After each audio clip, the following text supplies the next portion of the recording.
शांति। Good morning angels. आज 27/12 के मुरली में मीठे प्यारे बाबा बोले, तुम्हारे दुख के दिन अब पूरे हुए। तुम अब ऐसी दुनिया में जा रहे हो जहाँ कोई भी अप्राप्त वस्तु नहीं है। तो बाबा यहाँ पर किसको कह रहा है तुम्हारे दुख के दिन पूरे हो गए? आत्मा को कह रहा है। और आत्मा बाबा इस मन को कह रहा है। दुख और सुख कौन भोगता है? मन भोगता है ना। इसलिए बाबा कह रहा है कि तुम्हारा दुख का दिन हे मन अब पूरा हुआ। अब तुम्हारे सुख के दिन आने वाले, यानी नई दुनिया में तुम जा रहे हो। तो दुख के दिन क्यों आया मन को? क्योंकि ये मन अपने सत्य को भूल गया था, साइलेंस को भूल गया था, है ना। जो ओरिजिनल इसका मूल नेचर साइलेंस है ना, उसको भूल गया था। और शरीर को मैं और मेरा समझ लिया, रोल को मेरा समझ लिया कि रोल जो प्ले हो रहा वो मैं कर रहा हूँ, है ना। मैं शरीर हूँ और जो कुछ भी हो रहा है अच्छा बुरा वो मैं कर रहा हूँ, कर्ता भान में आ गया। इसलिए ये मन को बाबा कह रहा है कि अब तुम्हारा ये दुख का दिन पूरा हुआ। अब नई दुनिया में जा रहे हो जहाँ कोई अप्राप्त वस्तु नहीं है। तो नई दुनिया में जा रहे हो, अब तुम अपने को आत्मा समझ रहे हो और दुख और सुख दोनों से परे हो, डिटैच हो। तुम्हारा कोई अटैचमेंट नहीं है। डिटैच का मतलब ये नहीं कि सब कुछ छोड़ के जाना है। डिटैच का मतलब होता है कि उसमें मैं और मेरापन नहीं है। सबको आप आत्मा देख रहे हो, उनके रोल को, उनके शरीरों को नहीं देख रहे हो। ये है डिटैच होकर रहना, कमल फूल समान रहना। तो बाबा कह रहे कि तुम ऐसे दुनिया में जा रहे हो जहाँ कोई अप्राप्त वस्तु नहीं है। अप्राप्त वस्तु यानी जब सोल कॉन्शियस में आत्मा, ये मन पार्ट प्ले करता है, राजा बनकर पार्ट प्ले करता है, तो बाहर लक्ष्मी की भी प्रचुरता होती है, प्रारब्ध भरपूर होता है। किसी भी चीज के लिए उसको बाहर भागना नहीं पड़ता है, पुरुषार्थ करने की जरूरत नहीं, मेहनत से मुक्त हो जाता है। संकल्प किया और वो चीज हाजिर हो गया। इतनी पावर आ जाती है। प्रश्न में बाबा बोला, किन दो शब्द का राज तुम्हारे बुद्धि में होने के कारण पुरानी दुनिया से बेहद का वैराग्य रहता है? तो बाबा बोला, कौन सी दो बातें तुम्हारे बुद्धि में? तो उत्तर में बाबा बोला, उतरती कला और चढ़ती कला का राज, ये दो बातें तुम्हारे बुद्धि में है। तो संगम युग क्या है? चढ़ती कला। और सतयुग से क्या होता है? 1 डे से ही हमारा उतरना, ये मन जो है में गिरावट शुरू हो जाता है ना। लेकिन वहाँ पर ये मन को समझ नहीं होता है कि हम नीचे उतरते जाएंगे, वो सतो प्रधान से तमो में जाएंगे, ये नॉलेज नहीं होती है। अगर ये वहाँ समझ हो जाएगा तो राजा वाला पार्टी नहीं प्ले करेगी, सतयुग वाला सुख ही नहीं भोग पाएगी, है ना।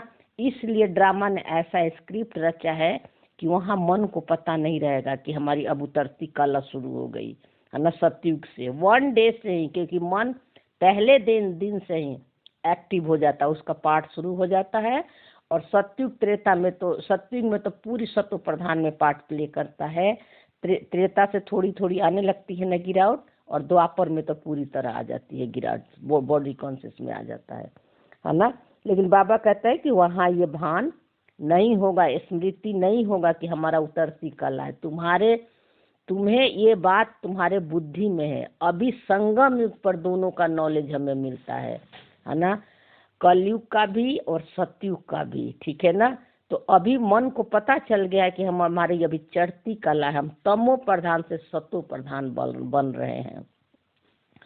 तो बाबा बोला कि तुम जानते हो आधा कल्प हम उतरते हैं, अभी चढ़ने का समय, यानी द्वापर से हम और नीचे उतरते हैं। द्वापर से हमारी उतरने की मतलब नीचे गिरावट आने लगता है, जब मन ये शरीर से, रोल से पहचान बना लेता, अपने सत्य को पूरी तरह भूल जाता है। लेकिन उतना दुख नहीं होता है द्वापर से जितना कि अभी कलयुग में है ना। क्योंकि एकदम से सोल कॉन्शियस से जो है हम रोल कॉन्शियस में, यानी बॉडी कॉन्शियस में आ जाते हैं। फिर भी द्वापर में सुख शांति अच्छी रहती है, प्रेम भाव रहता है लोगों में, है ना। कलयुग में ज़्यादा हमारे में गिरावट आ जाती है। तो बाबा कह रहे हैं कि अभी चढ़ने का समय, अब तुमको पता है कि मेरा चढ़ने का समय है ना। दोनों चीज का नॉलेज तुमको अभी पता चल रहा है ना। बाकी जो है इसीलिए बाबा कहता है कि बाप आए हैं नर से नारायण बनाने की सत्य नॉलेज देने। नर से नारायण बनाने यानी देह भान से मुक्त करने, नर यानी स्त्री पुरुष के भान से भी मुक्त करने का बाबा नॉलेज दे रहा है कि तुम ना स्त्री हो ना पुरुष हो, है ना मेल हो ना फीमेल हो, है ना। तुम कैसी हो? साइलेंस हो, एनर्जी हो, मेरे जैसी हो, है ना। ये सब जो है तुमने नर यानी शरीर को मैं समझ लिया, है ना, मेरा समझ लिया, इसलिए तुम मेल और फीमेल के बॉडी में होने का अनुभव करते हो। ये मन करता है, लेकिन आत्मा ना मेल होती है ना फीमेल होती है ना। और ये नॉलेज बाबा हमें अभी दे रहा है।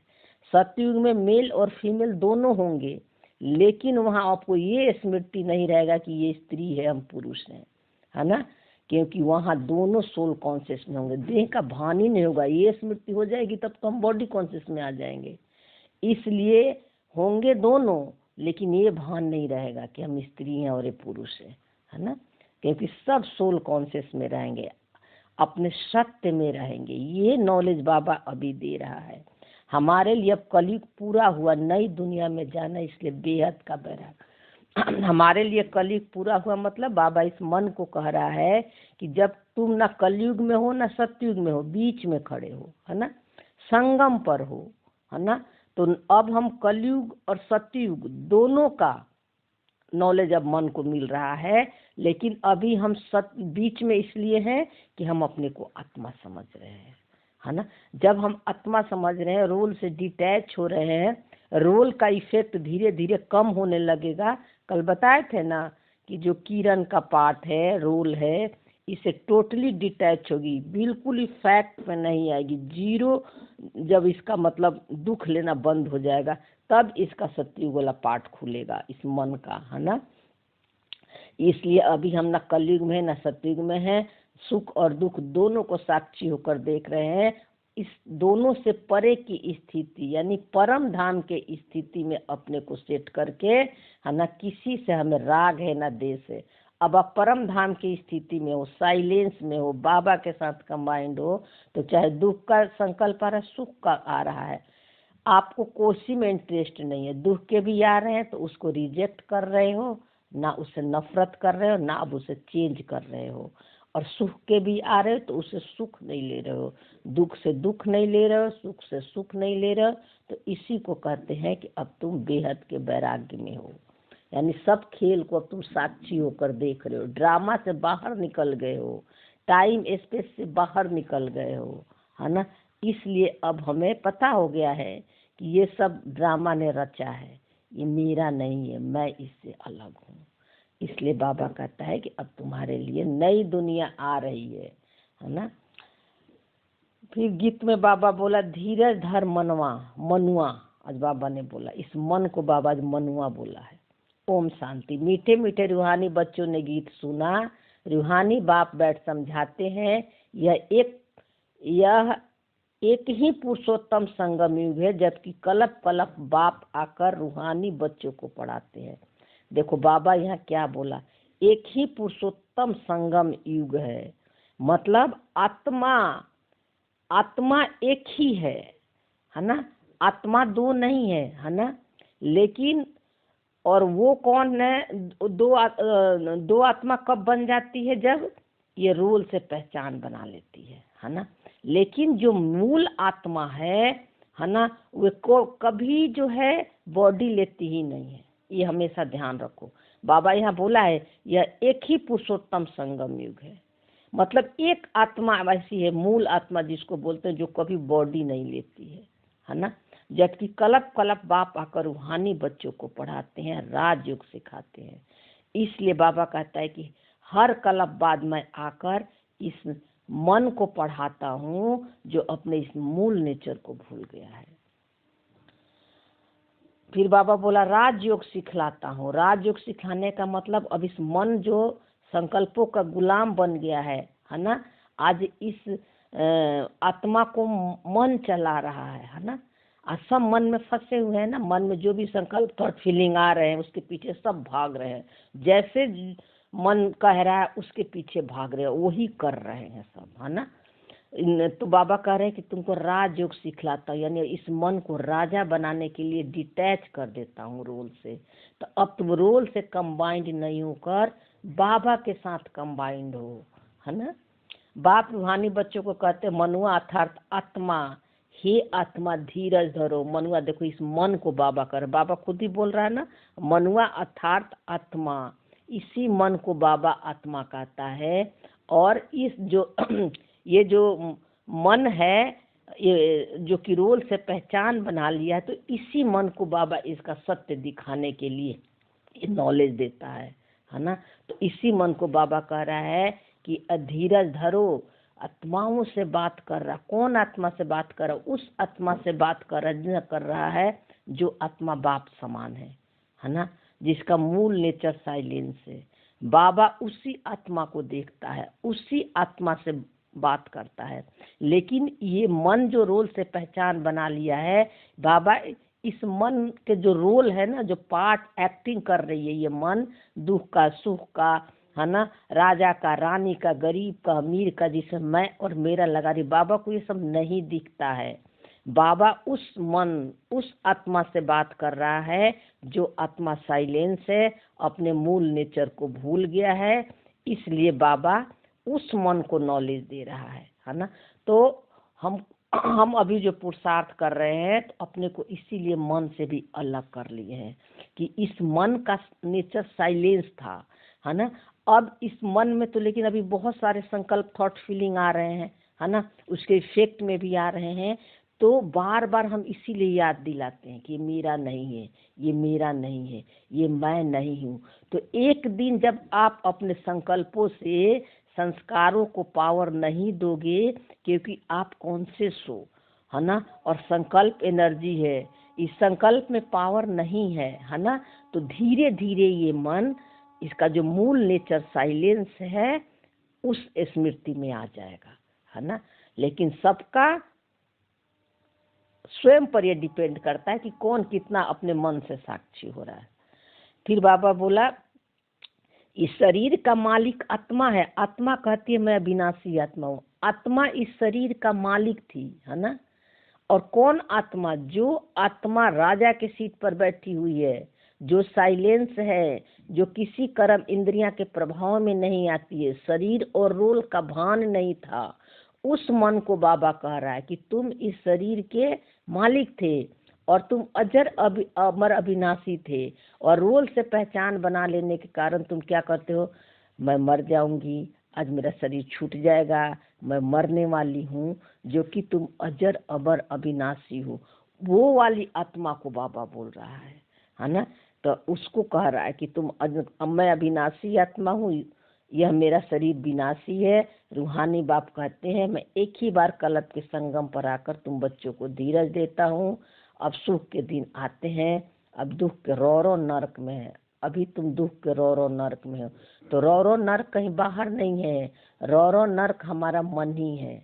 मन जो है, मन के अंदर जो कुछ भी देखो, सारा संकल्प कहाँ आता है? बाहर के भी जो कुछ भी अच्छा बुरा दिखता है, उसका संकल्प कहाँ आता है? मन में आता है ना। और मन जब उस संकल्प थॉट फीलिंग से पहचान बना लेता है, उसका इफेक्ट बॉडी में भी आता है। फिर सेंसेशन शुरू हो जाता है, इमोशन शुरू हो जाता है, फिर एक्शन में भी आते हैं। तो बाबा कहता है कि अभी तुम रो नरक में हो, यानी रूल से पहचान बना लिए हो, स्क्रिप्ट से पहचान बना लिए हो, तो तुम नरक में हो। सिर्फ तुम नहीं हो, परंतु सारी दुनिया रो नरक में, क्योंकि सारे मन रो नरक में है अभी, क्योंकि उसने रूल से पहचान बना लिया है, अपने को शरीर और बॉडी समझ रहा है। इसलिए बाबा कहता है कि सारी दुनिया रो नरक में है, सब मनुष्यता के भान में है।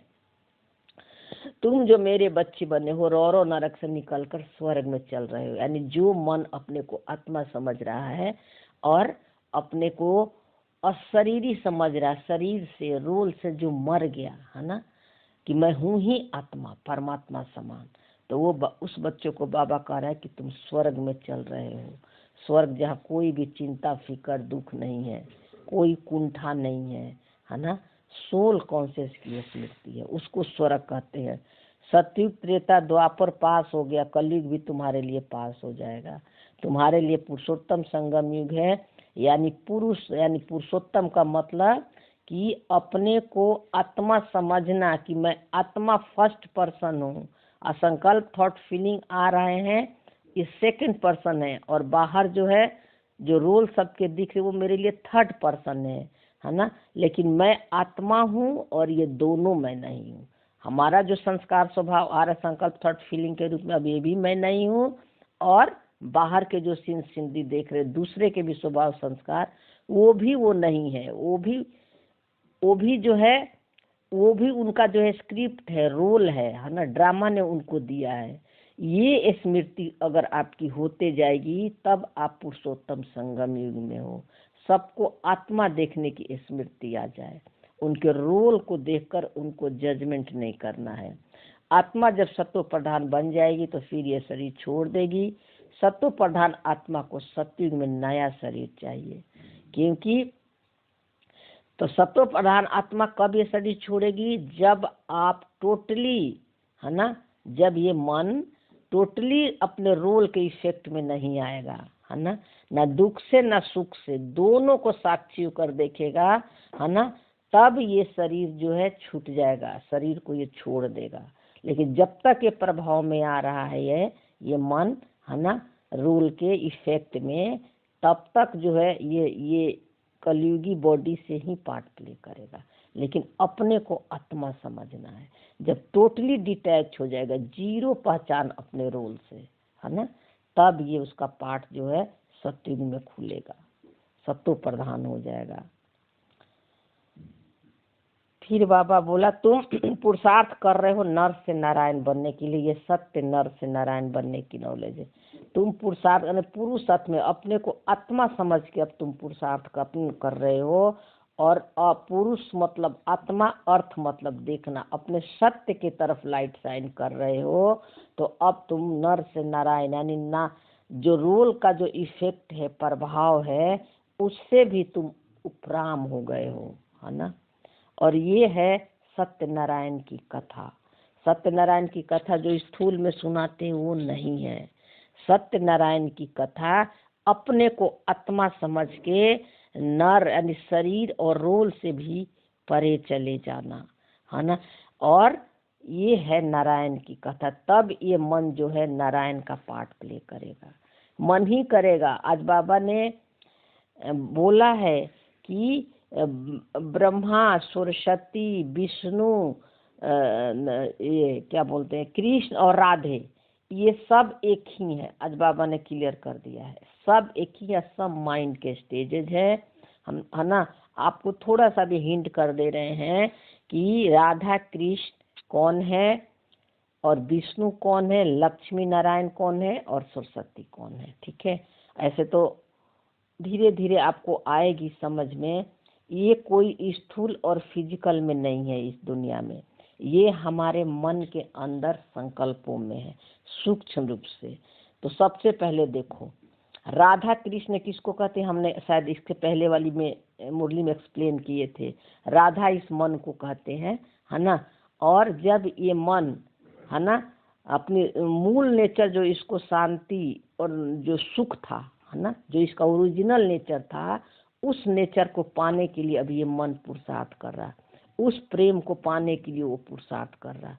तो जब ये मन पुरुषार्थ करके कृष्णा कॉन्शियसनेस तक पहुंच जाएगा, यानी श्याम और सुंदर, निगेटिव और पॉजिटिव, है ना, श्याम सुंदर का मतलब होता है अच्छे बुरे दोनों तरह का पार्ट प्ले होगा, लेकिन उनके प्रभाव में नहीं आएगा, उनके इफेक्ट में नहीं आता, अपने आनंद में रहता है।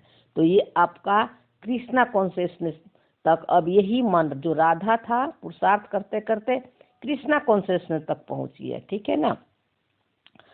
तो फिर अब यही मन जो है जब कृष्णा कॉन्शियसनेस तक पहुंच गया, तो अब यही है, यही मन विष्णु बन गया।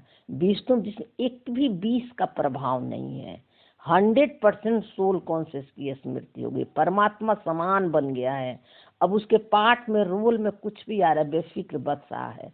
इसीलिए कृष्ण को नागों पर डांस करते हुए दिखाएं, यानी किसी भी रोल के प्रभाव में नहीं आ रहा है ना।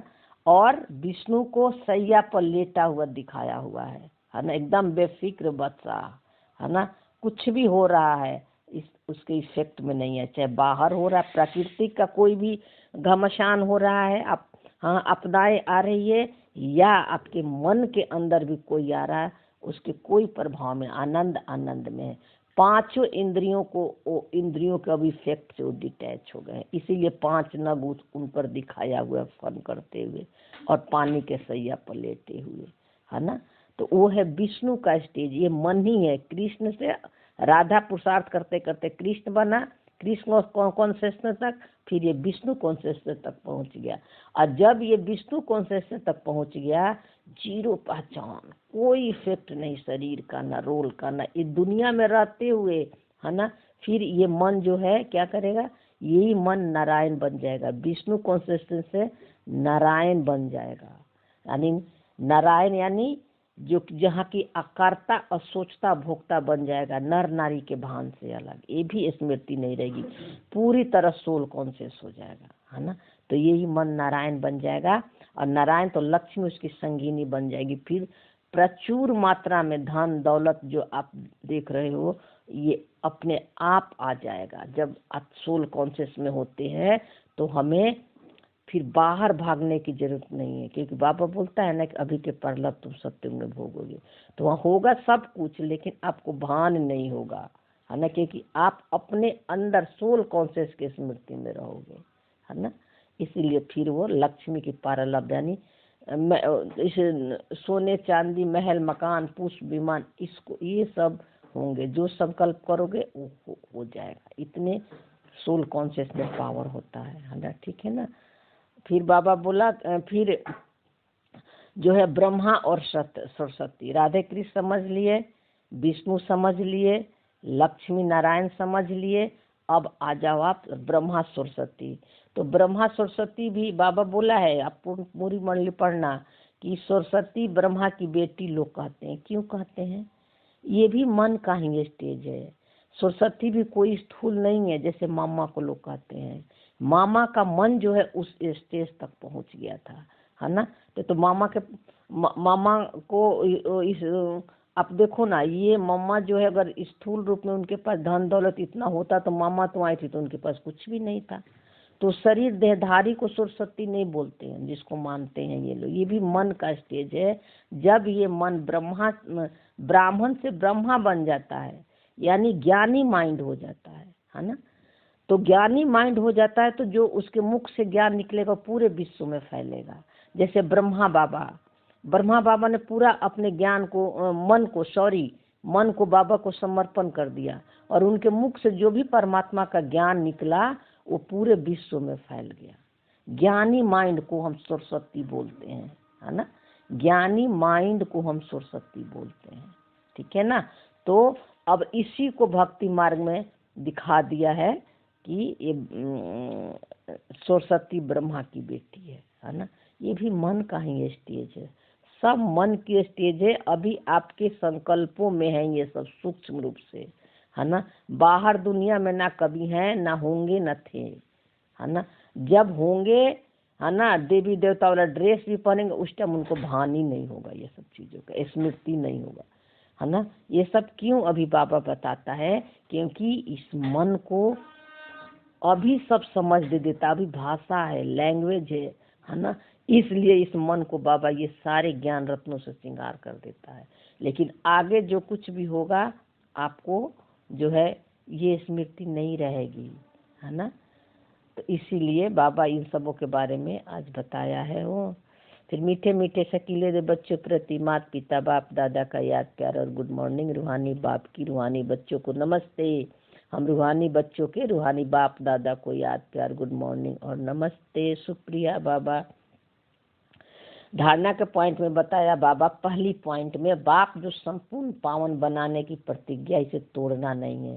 तो आपको रोल चाहे आपका कैसा भी चल रहा है, कितना भी दुख तकलीफ जीवन में आ रहा है, कितना भी कोई आपको परेशान कर रहा है, तो आप रोल से पहचान भी बना लिए हो, कर्म में भी आ गए हो, लेकिन आपको अपने संपूर्णता का सीट नहीं छोड़ना है। ये हमेशा आपको याद दिलाना है कि मैं आत्मा हूँ ही संपन्न और संपूर्ण, है ना। रोल में हूँ ही नहीं, चाहे रोल में कुछ भी हो।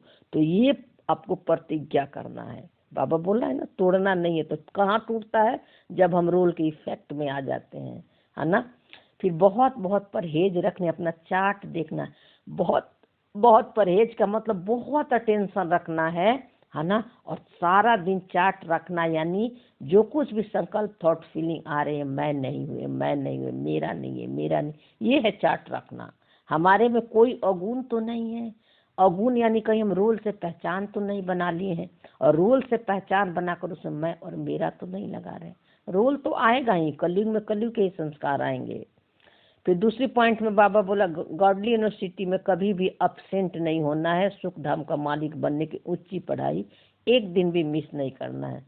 गॉडली यूनिवर्सिटी में कभी अपसेंट नहीं, अपने को आत्मा समझने की, हाँ, स्मृति को मिस नहीं करना है ना। और सुख धाम का मालिक यानी ये मन को राजा बनाना है। मन अब राजा बन रहा है, तो राजा बन रहा है तो बाबा करे इसलिए कभी भी मुरली मिस नहीं करना, क्योंकि मुरली इस मन का भोजन है, खाना है ना। तो इसलिए मुरली कभी मिस नहीं करना, तब ये मन अपने उस राजा वाले सीट को प्राप्त कर लेगा, है ना। लेकिन मुरली को प्रैक्टिकल करना है अब, है ना। कोई जरूरी नहीं है कि पूरी मुरली आपको समझ में आए, है ना। मेन पॉइंट को आप पकड़ लो। जब आपकी स्थिति बन जाएगी, माने आत्मा और रोल अपने को रोल और सोल से अलग कर लोगे, अलग होकर देखोगे, तो आपकी पूरी मुरली की क्लियरिटी आपके अंदर ही खुलने लगेगा, क्योंकि सारे रिकॉर्डिंग आपके अंदर है, मन में है। वरदान में बाबा बोला, हर सेकंड हर संकल्प के महत्व को जान, पुण्य आत्मा की पूंजी जमा करने वाले पद्मा पदम पति भव। हर सेकंड हर संकल्प के महत्व को जाने। जो कुछ भी संकल्प आ रहा है, अच्छे और बुरे, दुख का या सुख का, हर समय अपने को याद दिलाओ, है ना। उसके पीछे कौन है? मैं आत्मा, साइलेंस, मैं शब्द भी नहीं, निराकारी हूँ। हर संकल्प के पीछे साइलेंस बैठी हुई है ना। तो हर संकल्पों में आपको कदमों पद्मापति यानी पद्मों की कमाई जमा हो जाएगी। और कैसे होगी? आप दुख को भी नहीं रिजेक्ट कर रहे हो, और सुख से पहचान नहीं बना रहे हो। दोनों के पीछे आप एक दृष्टि से देख रहे हो दोनों को, और दोनों के पीछे आप क्या संकल्प क्रिएट कर, क्या आप अपनी सोच बना रहे हो कि मैं साइलेंस हूँ, है ना मैं दुख हूँ ना सुख हूँ, है ना। तो हर संकल्प जो है आपको जो है ये देखना, ये स्मृति रखना, है ना। आप पुण्य की खाता जमा कर रहे हो, आपको नहीं पता कि कितना बड़ी आपकी कमाई हो रही है, सिर्फ अपने को डिटैच होकर देखने से, अलग देखने से कि मैं नहीं हूँ। फिर बाबा बोला, आप पुण्य आत्माओं के संकल्प में इतनी विशेष शक्ति है। देखो, पुण्य आत्माओं के संकल्प में इतनी शक्ति है कि जिस शक्ति द्वारा संभव का संभव कर सकते हो, और संभव कार्य को भी संभव कर सकते हो, सिर्फ अपने को आत्मा समझने थे। आत्मा वाली कौन आत्मा? साइलेंस वाली। और साइलेंस वाली भी कौन आत्मा? जो रोल को साक्षी होकर देखती है। तो आपके जीवन में मिराकल होने लगता है, और ये प्रैक्टिकल अनुभव का चीज है ना। ये आपको कोई नहीं करा सकता, खुद करना। सिर्फ आप इतना अभी पुरुषार्थ आपको करना है, साइलेंस होकर डिटैच रहना। ये हम लोग अनुभव कर रहे हैं, ठीक है ना। मेहनत कुछ नहीं, हाउस पार्ट जो है घर में रहने की है ना। और जो है जॉब वॉब नहीं करती है ये कुछ भी, लेकिन देखती है कि जब इच्छा मात्र विद्या हो गई है, तो ड्रामा ने किसी न किसी को निमित्त बनाकर, है ना, हर इच्छा यानी इतने असंभव से संभव कार्य करवा रहा है जो हम सोचे भी नहीं थे, है ना। तो ये लेकिन आपको करना पड़ेगा, क्योंकि आत्मा सबसे हायर एनर्जी है ना। और उस एनर्जी में जब ये मन टिक जाता है ना, तो उस संसार को पूरा बदल जाता है। उसको संसार बदलने का मतलब उसको, उसकी दृष्टि बदल जाती है, उसकी वृत्ति बदल जाती है, उसको सोच बदल जाता है ना। और कोई भी उसको गलत लगेगा ही नहीं, कोई भी गलत नहीं लगेगा, है ना। सब क्या लगेंगे? सब तो मेरे ही क्रिएशन है है ना, मैंने क्रिएट किया, ये सब मेरे हैं। ये वृत्ति होने से वननेस का राज आती है। अगर कोई गलत दिख रहा है, कोई क्रोधी दिख रहा है, कोई दुखी दिख रहा है, कोई झूठ बोलते दुख दिख रहा है आपको, और आपको लग रहा है कि ऐसा है, तो कहीं ना कहीं अभी आपके अंदर ये संकल्प है, आपने अपने अंदर इसको पकड़ के रखा। ये आप में कमी है, सामने वालों में कमी नहीं है। सामने वाले को क्रोधी देखना, पापी देखना, दुखी देखना, ये हमारे मन के ही संकल्प है, सामने वाला नहीं है। आप संकल्प कर रहे हो, आपके इफेक्ट पहचान बना रहे हो, तो सामने भी आपको दिख रहा है उसी तरह। तो दिखेगा तो अभी जरूर, लेकिन हमको इसीलिए आत्मा देखना है, उसके रोल को नहीं दिखना है। यही बाबा पूरा डिटेल वरदान में किया। देखो जैसे आजकल यंत्रों द्वारा रेगिस्तान को हरा भरा कर देते हैं, पहाड़ियों पर फूल उगा देते हैं, ऐसे आप श्रेष्ठ संकल्पों द्वारा ना उम्मीदवार को उम्मीदवार बना सकते हो। ये सब हो रहा है ना आजकल, आप देख ही रहे हो ना, दुबई में आर्टिफिशियल बारिश कर रहे हैं, आज हर मौसम में हर सब्जियां हो रही है ना। तो आजकल सब कुछ यंत्रों के द्वारा, विज्ञान ने इतना तरक्की कर दिया कि हर कार्य आजकल हो रहा है, हर मौसम हर सीजन में। इसी तरह आपके संकल्पों में इतनी पावर है। जब आप एक ही संकल्प है कि मैं आत्मा हूँ, है ना, तो वो काम हो जाएगा जो आप सोचे भी नहीं थे। सामने वाला बदल जाता है। सिर्फ पुरुषार्थ आप कर रहे हो और चेंज सामने वाला हो रहा, उसका सत्य की जागृति होती है। इसलिए ज्ञान में सबको घर में चलना कोई जरूरी नहीं है ना। एक चल रहे वही काफी है, लेकिन उनकी स्मृति पहले रोल से डिटैच होने का और आत्मा समझने की होनी चाहिए। बाबा बोला सिर्फ हर सेकंड हर संकल्प को वैल्यू को जान, संकल्प और सेकंड के यूज कर पुण्य की पूंजी जमा करो। हर सेकंड हर संकल्पों में आपको जो है पद्मों की कमाई है। तो हर सेकंड अटेंशन दो अपने मन के ऊपर, है ना। तो आप विश्व की सेवा कर रहे हो। भले आपको लगेगा कि हमें स्थूल सेवा नहीं मिल रहा है, आप उससे भी ज्यादा सेवा कर रहे हो। सबको आत्मा देखना, रोल से डिटैच रखना। आपके संकल्प की शक्ति इतनी श्रेष्ठ हो जो एक संकल्प पद्मापति बना दे। एक संकल्पों की शक्ति इतनी श्रेष्ठ है।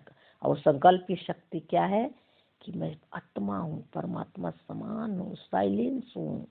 यही आपकी ओरिजिनल गुण और शक्तियाँ का अनुभव कराने लगता है। और अनुभव क्या कराता है, हम किसी चीज का इफेक्ट में नहीं आते हैं। स्लोगन में बाबा बोला हर कर्म के अधिकारीपन के निश्चय और नशे से करो तो मेहनत समाप्त हो जाएगा। हर कर्म माने आप किसी कर्म के अधीन नहीं हो, अब कर्म आपके अधीन हो गया है। तो कुछ भी कर्म कर रहे हो तो ये स्मृति में रखो कि ये कर्म जो मैं कर रहा हूँ ये मैं नहीं हूँ, मैं इससे अलग हूँ। तब ये मन जो है अधिकारीपन के सीट पर सेट हो जाएगा, राजा बन जाएगा। अभी तो गुलाम है ना, और मेहनत समाप्त हो जाएगी आपकी। अव्यक्त इशारे में बाबा बोला कि कर्मातीत स्थिति पाने के लिए विशेष स्वयं में समेटने और समाने की शक्ति धारण करना आवश्यक है। तो समेटने और समाने की शक्ति का मतलब क्या होता है? अब आप सब कुछ समेट रहे हो, आपने इतनी बड़ी दुनिया का विस्तार किया है ना। अब आप सबको समेट रहे हो, कैसे उसको उनको आत्मा देकर। और कैसे समा रहे हो? किसी के रोल के प्रभाव में नहीं आ रहे हो, उनको भी रोल नहीं देखकर सोल देख रहे। तो आपका समेटने और समाने का दोनों का कार्य हो रहा है ना। तो इससे ये शक्ति आप में आ जाती है। कर्म बंधनी आत्माएं जहाँ है वहाँ ही कार्य कर सकती हैं, और कर्मातीत आत्माएं एक ही समय पर चारों ओर अपना सेवा का पाठ बजा जाती है। क्योंकि कर्मातीत है, उनके स्पीड बहुत तीव्र होती है, सेकंड में जहाँ चाहे वहाँ पहुँच सकती है। तो इस अनुभूति को बढ़ाओ। तो कोई भी कर्म हो रहा है ना, आप में अगर मैपन का भान नहीं है, आप कर्मातीत हो, परम धाम की स्थिति में थॉटलेस, बॉडीलेस, स्टोरीलेस आत्मा, संपन्न और संपूर्ण आत्मा, है ना। इस स्मृति में जब आप कोई कर्म कर रहे हो, कर्म को होते हुए देख रहे हो, कर भी नहीं रहे हो, सिर्फ देख रहे हो सब हो रहा है, ठीक है ना। तो आप जो है, बाबा क्या बोला यहाँ कि आप जो है कर्मातीत हो, उनकी स्पीड बहुत तीव्र होती है, सेकंड में जहाँ चाहे वहाँ पहुँच जाएगी। का मतलब कि आपकी वाइब्रेशन पूरे विश्व में जा रहा है। जो आत्माएं कर्म बंधन में है, जो शरीर से रूल से पहचान बना ली है ना, वो भी बंधन मुक्त होने लगती है, ये फैलने लगता है वाइब्रेशन आपकी, है ना। इसीलिए हम अपने को कर्मातीत, सारे कर्मों से अतीत हूँ, मेरा कोई कर्म नहीं, बंधन नहीं है, इस स्मृति से पुरुषार्थ करते हैं। और रोल में आ भी जाता है तो 1 सेकंड में बैक हो जाते हैं। तो इसलिए बाबा बोला अब इस अनुभूति को बनाओ, कर्म योगी नहीं, कर्मातीत बनकर पुरुषार्थ करो। हम अब पुरुषार्थ जो है नीचे से ऊपर जाने के नहीं कर रहे हैं, सूक्ष्म वतन परम धाम में जा रहे हैं, नहीं, परम आपकी स्थिति है, मैं हूँ ही आत्मा परमात्मा समान, मेरा कोई कर्म बंधन है, आत्मा का कोई कर्म बंधन नहीं होता, ये मन का बंधन है, संकल्पों का बंधन है। तो अब इस स्मृति से आपको पुरुषार्थ करना है। ओम शांति। Thank you Baba.